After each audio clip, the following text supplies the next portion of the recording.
Hello, everyone. Welcome to the conclusion of round three, or 4 games into it. We have a couple of teams slowly dragging away from the others in the ladder because they've all got 3 wins, and we've got a few that are just starting to lag behind, but it's still rather pretty early. So, without further ado, let's get to a review of all the games, and we'll start with the top of the table clash first versus second after 3 rounds, or round two. Confusing. That would be the Maltese Falcons versus the Seek and Destroy, and Michael has done a bit of an upgrade on the whole website, as you can tell, for game day. You can tell the star here means Maltese Falcons got the win there, and you've got the whole games on the side there, so you just click on the eye or to see each other's games. Got the ladder positions. So after this round, Seek and Destroy, Maltese Falcons were first, Seek and Destroy was second. As you can tell, they've dropped down to seventh, so the ladder's there as well. So we'll have a quick look at the lineups. Seek and Destroy only had, you know, 2 other people to choose from. One of them probably should have got a game in George Hewitt, but still. Whereas Maltese Falcons had everyone to choose from. But let's have a look at Jai Miss and Logan McDonald, pretty even in the full forwards. Whereas Harry Mackay against North Melbourne absolutely smashed it. Even as utility would have got 93 and 59 points as a half forward. Danaher, as just like Brisbane, was useless. Bit down in utility for Chad Warner, 71.5. Usually plays right, the MCG, but he didn't have a good game yesterday. And Darcy Parish, first game back for the season, got 84. Lloyd Meat in the ruck dominated the ruck hit-outs, but some decision making was a bit poor. But still, first game back for Lloyd Meat, got 45 hit-outs, and Darcy Cameron only got 18. Cripps in the midfield and Dacos, 52 and 54 each. Both of those players were up on their usual output, whereas Clayton Oliver was down a bit, but he still got 51's pretty good. And Mitch Duncan got 46. Midfield there. He turned around the game in the third quarter, actually, against the Hawks today.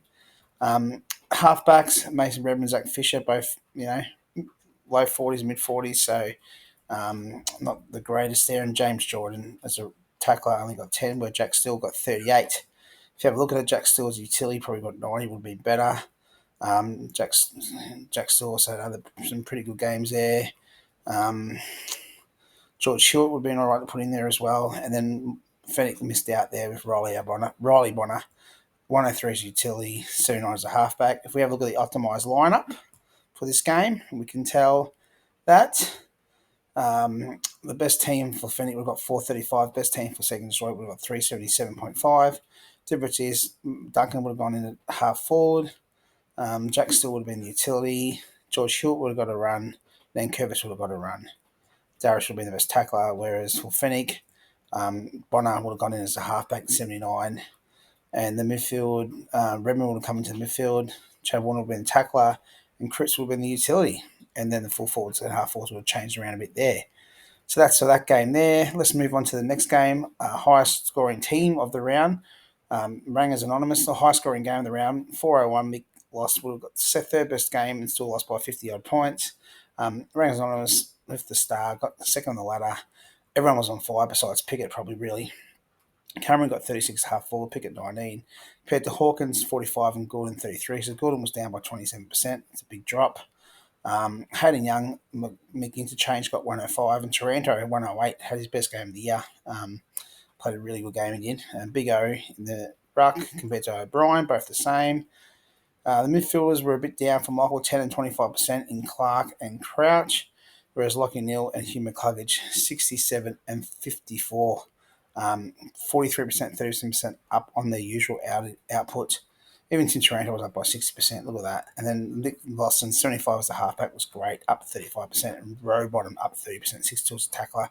Where Michael Sicily was the only other pretty outstanding performance. And Yo had a good game all around. Would have got 90 as utility, 61 as a mid. And got 35. Other options there, really. I mean, even Liam Baker would have had a good game. Cherry was pretty good as well. And for Michael, Shea Bolton, 49 as a half forward, 90 as utility. Probably really the only outstanding. Roll Marshall, 96 as utility as well. If we look at the optimal lineups on that one, click on the button. So Full forward, Hawkins would have been in the same position, where Liam Baker would have been the best full forward for Kenner. So it would have been 481 to 444. Not much difference to Kenner's actual team, I think 20 or 30. Bolton, half forward, and Cherry would have got the gig. Both utilities were the same, both rucks were the same. Yo would have gone in the midfield, Lockie Neal stayed there, but all his midfield was the same. Actually, the only difference really is Cherry as a half forward and Liam Baker as a full forward, so just a forward line for Kenner. Whereas Michael's team completely different. Marshall's in the tackler, Gordon's a follower. So a few difference there for that one there. So 444, 481. But in this case, it was rang as anonymous 457.5 defeating God's Olympus 401. By the way, Michael told me I need to make this quick, so we're doing a quick one. Next game we'll have a look at will be Renegades with the win go to fourth on the ladder 408.5 defeating Sugar Daddies 379. If we look at there, Larky had a good game 32. Marshall was a bit down, as you can tell, 52%. Langford, 37 and a half forward against Norton, against West Coast, 42 points. You would have thought he would have done better. But have a look at his score, up 130. Is that right? Norton's up 133%. Good game. Merritt as a utility against Sarong. Sarong down 91 and was down 17%. That's how good Sarong's been this year. And then the Ruckman, both up against each other, but got the same. Davis Uniacke down 17% on 47. Still a great score. I wish I had a midfield that scored 47. And Tim Kelly, 61 as a midfield. Tim Kelly had an awesome game, he did. Ballydale up also. Was the Wingalmira was down a lot, 37% down. Got a 40. Petrarca as a tackler got 36. We're over here. Nick Martin, 44 possessions. And I think 7 or 8 of those was he took one step out of the square and kicked it, which counts as a possession. Either way, still counts in our game. 89 as a halfback. Oh, and I've got to include Warple. Warple would have got 125 as utility. We've got 73 as a mid, 46 tackler. Warple had an absolute fantastic game. Our best player by far in the losing side, unfortunately. But anyway, so that's those games there. So 408.5 defeating 379. Pretty good score. Beat my score. I haven't got that high all year. So that was that one there. If we can have a look real quickly, any outstanding performances there? Some okay, but not really. And Sugar Daddy's not really either. But if we have a look at the optimal lineups, will tell us what the best teams would have been. 474 defeating 383. So Sugar Daddy's almost had their best team anyway. Langford is a full forward, Akers is a half forward, Warple the utility 125, Taccone 32, Merritt 59, Martin follower, and Blake is the halfback, would have been the best team overall for the best score. We're over here, Ballydale would have been the halfback, but Trucker stay where he is. Wangani Malera as a follower, and then those guys pretty much in their same position. So that would have been the two changes. Then just following the halfback would have been the only changes to Sugar's team, whereas a few changes to Steve's team to get 474, which would have been an absolutely fantastic score. But it's hard to get the.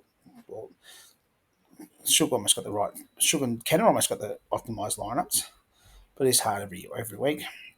Next, we will go to Punters Paddock versus Bombers Forever. Punters Paddock with the star, so they get the win, move into the top 5. Bombers Forever still on the bottom of the ladder, although that first game really must have just really got to him. Must have been some off-season antics in Vegas or something, or not really painting for an edge.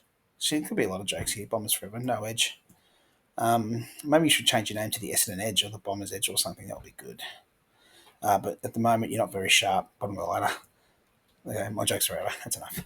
Anyway, Finlayson down 20% and Rosie down 30%, 25 and 31 only as the half forward and full forward combination.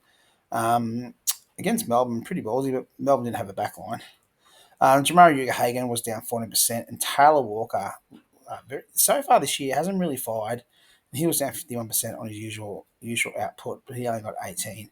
As for the rucks, English still kicked a couple of goals, I think he did, but only 76 as utility. I thought he would have had a better game than that. Whereas Trelaw, 32, 33 possessions, kicked a goal, had an all-around great game. As you can tell, midfield 66, follower 61.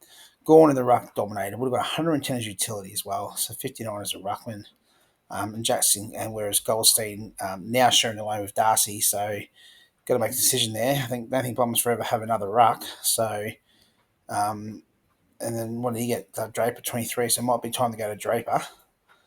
Sinclair and Jordan Dawson 52 and 50. Dawson's still getting good scores, but like I don't know, super coach. He's shocking, and he hasn't been great all year. So, um, but 50 as a midfielder, as I said, I wish I had a midfielder. My midfielders aren't getting 40. And Butters and Sheasel 44 and 54 there. Tom Stewart still got 18 or 20, 21 kicks today, 65 points. I was just watching it. A lot of times it's just on his own. Whereas Nick Newman as a halfback only 37, down 25%. I mean, look at Andrew actually. Every single player besides Sheasel and Libba actually left the game injured halfway through for concussion, were down in their percentage. Viney had a good game for his 200. It was up 26%. Any other options? Not really. And over here, look at that. Andrew McGrath would have got 102 as a utility. So let's have a look at the optimal lineups. 415 versus 4 would be a great game for the optimal lineups. Would have been an awesome game. There we go. I didn't miss that one over there. Stengel got 43 as a half forward, ran to 30. McGrath, as we said, 102. Whereas Elliott would have been the best for full. Elliott's got 40 every single game this year and still not getting the game for punters.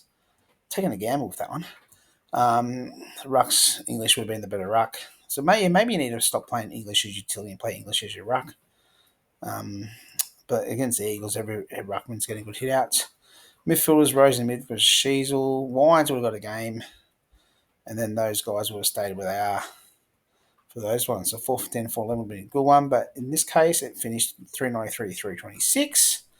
By the way, I haven't told you this, but here you've also got your pre-match predictions, what your average for the year is. Pre-match prediction 393, not 326. So he was up on his projection by 39%. He was down by 67 points, or 39.67 points. So, yeah, Michael's done a bit of work on this. So, good work, Michael. It's also got your last 3 games there as well. So, great job, Michael. And then let's go to the final game. Birthday boy Dash on his 50th birthday. Only got 350. 0.5. Was defeated by Gators Bitches, 369.5. Gators Bitches get their 3rd win for the year. It's amazing how I'm winning. Haven't been that great. But anyway, I feel like Bontempelli's score is wrong there, Michael. Anyway, Pupley was down, as was William Drew, 43 and 20%. Heaney got his average, whereas Kerno and DeGoey, DeGoey was up as a half forward, but he's been bad this year. And Kerno was pretty good, 31%. Bont only got 90, still good, but down 3%. Grundy was down, playing West Coast this week, so that's good for me. And Jackson only got half his scores to ruck. Houston down, Duggan down. So all these midfielders down there, whereas my midfielders were both up. Played well with the interchange with Zorko and Newcomb. Those conditions suited him pretty good, so I was happy with that. Harris Andrews, 39% down, and I'm wondering whether this week I played Jaden Short against St Kilda.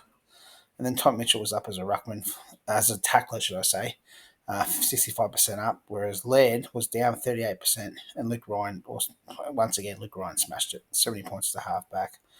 Absolutely having a good season he is. And then, as you can tell, not many people, probably Connor Nash as a tackler, 50. But let's have a look at the optimal lineups there. Happily would have been the best. Houston would have been a half forward. Happily stay where he is. With me, Tom Lynch, who unfortunately is going to go. No, he's not going to end surgery. Anyone, Tom Lynch available for trade if anyone wants to pick him up. I'm happy to trade Tom Lynch for a midfielder. So, yep, please send your offers my way. But Kerno would have been the best half forward, and both utilities as they are. My best ruckman would have been Soldo, whereas Bailey Williams would have been the better ruckman for Top Guns. And then Lloyd as a midfielder with Mitchell for me and Newcomb as a follower and Laird for Top Guns. Halfbacks would have been Ryan and Zorko would have been the better halfback. And then our tacklers, 57 for Drew. I think 12 or 13 tackles he had. And then Connor Nash as well for me. Would have been 412.5 to 411.5. So optimal lineups, Dash would have won by 1 point. Good effort, that one. I still feel that Marcus Bontempelli score. Let's check on the eye. I still feel that his score. I don't know what's going on here. 2024 stats, and then you go to West Coast. 8, 8, 11, 4. I don't know. Something to me doesn't feel right there, but I might look at that myself later. Thought he got 95 or something, but anyway, that's it. That's that one there. If we have a look at the ladder, sorry. Before we do that, let's look at the fixture and look at the best team for the round. The best team for the round would have got 588. Would have been the best score. No, not 597 would have been the score. So 588 would have been the best team for the round. Top Gun, Harry Mackay, Duncan as a half forward, Warp as utility, Gorn as a ruckman, Neil as a midfielder, Martin as a follower, Bono as a halfback, and Rowbottom as a tackler. So two Renegades, two Falcons, two Renegades, two Falcons, two Rangers, a punter, and a seek and destroy. Make the best team of 588 there. So if we look at the ladder now, which we've been seeing all this time because Michael changed the side around, Maltese Falcons 3-1, points for 1,542. Rangers Anonymous second, 37 points behind. Is that right? Yeah, that's about right. Also 12 points. And then Gators Pitchers, about 200 points behind them. Third. Am I the lowest scoring team? Like Andrew, because that first round. But, yeah, still. 3-1. It's going to come bite me in the ass soon. I think I played Kenner this week, so that's going to kill me. Renegades 2-2, Punters Paddy 2-2, Sugar Daddy's 2-2, and Second Destroy 2-2. And these guys are all with one win with Gods Olympus, Top Guns, and Bombers Forever. So anyway, that's it for now. Thank you very much, everyone. I'll go back to my little thing here. There we go. Thanks very much. Everyone have a great... Remember, in 2 days' time, Adelaide play Melbourne. First game... let's go back to the site. Where are we? If I look at the fixture, Michael's already opened it up. Squads, Adelaide play Melbourne at Thursday night at 5:40, and then there's a game at 5:10. Brisbane on the Friday. Brisbane versus North is at 5:10. So 2 games on the Friday. So everyone, that's it. 2 days away, or Wednesday, 2 days away, whatever, 3 days away. Next game's on. Thank you, everyone. Have a good night. See you all later.